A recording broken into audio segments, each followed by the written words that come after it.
નમસ્કાર. ઇન્દ્રવદભાઈ, તમને પાર્ટીએ મેન્ડેટ આપ્યો છે તાલુકા પ્રમુખ તરીકેનું, તમારું શું કહેવું છે એ બાબતે?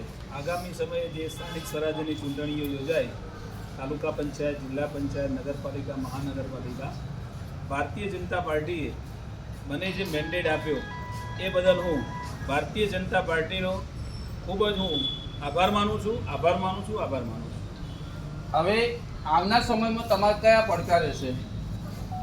આગામી સમયની અંદર જે પડકારોની વાત કરું તો એક તો ખાસ વિકાસની બાબતની અંદર ઘર ઘર સુધી એક તો પાણી, ગટરોના જે પ્રશ્નો હોય એનો નિકાલ, બેરોજગારી દૂર કરવી, એવા આગામી અમારા પ્રશ્નોનો નિકાલ હશે.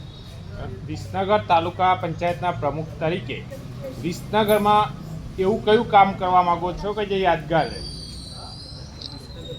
તાલુકાના ગામડાની અંદર જે હજુ પણ કેટલાક ગામડાઓની અંદર પૂરતી સુવિધાઓ નથી, એ ઘરે ઘરે પૂરતી સુવિધાઓ પહોંચે.